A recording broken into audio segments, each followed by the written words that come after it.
mga kabeski, kabista, good morning. Welcome back to my vlog.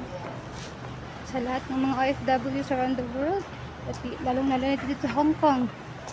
Good morning po sa lahat ng mga kabista, hello, mga mayong buntag. Dito nga pala ako sa school, talaga kong yun. Kakaatid ko lang. May lagnat, bigla siyang nagkaroon ng sinat kagabi. Kahapon ng hapon nung dinala ko siya sa training niya. Tapos tumawag yung teacher. Medyo may sinat daw si Nick, yung alaga ko. 37.5 lang naman. Ay, ito ba naman? 37.5. Ayun, sinundo agad ni sir. Tapos, kumain sa syllabus. Tapos, kaninang umaga, chinek ko ulit yung temperature na okay na. Tapos, ayun, nakapasok sa school.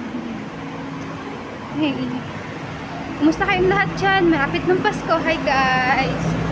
Hello! Sana okay lahat. Punta muna ako sa Circle K. Kapatap. Guys. Punta ako ng Circle K, guys. Gusto ko sana mag-recharge ng load ng data, regular data for $50. Hindi kami magkaintindihan ng mga doon, ng mga tindera. Itawanan na lang kaming apat. Kasi nga, iniisa-isa ko silang tinanong kung pwede pa akong mag-recharge. Tapos pinakita ko yung account ko sa my link sa data sim ko. Hindi ko naman alam paano mag-translate ng ng Chinese. Sabi nila, ito ba regular? Sabi ko regular, pero di ko maintindihan kung anong klaseng regular. Nagtawanan kami apat, sabi ko babalik na lang ako. Okay, sorry. Ganun. Malamig dito nga sa Chunmun, guys. 22 degrees ata. Kaya, outfit check. Thank you nga pala sa friend ko sa nagbigay ng jacket na to. Thank you, Day Julie. Love.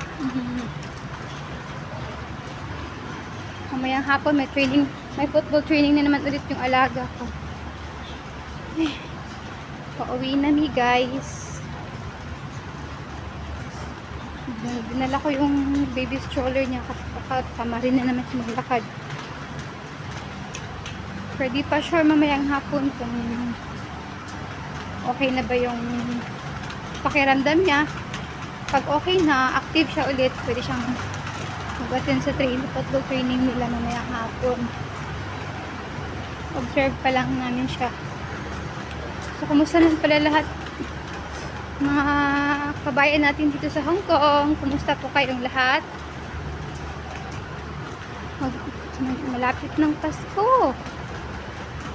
Yung iba, papauwi na ba? Yung iba, kakarating lang. Welcome nga pala sa mga bagong dating dito sa Hong Kong, lalo na si Grace, welcome sa iyo dito sa Hong Kong. Enjoy mo lang yung work mo. Tsaka huwag ka masyadong mag-worry, ha.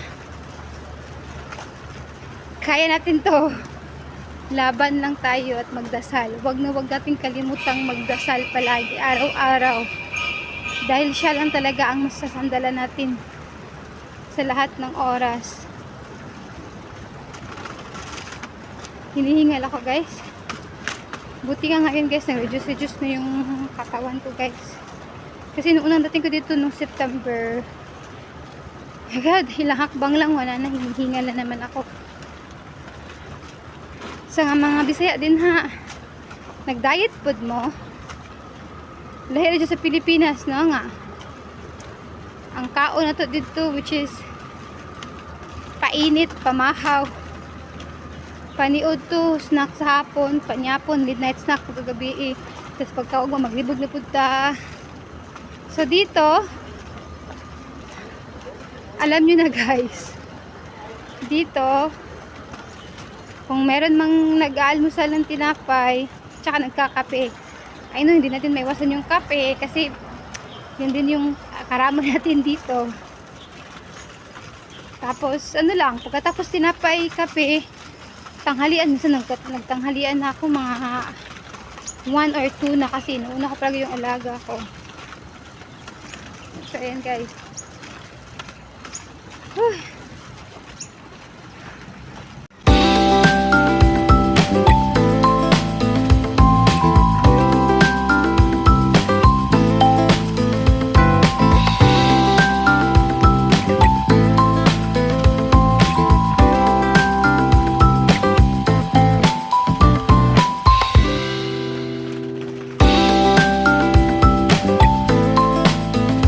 Dito na naman ako sa bahay.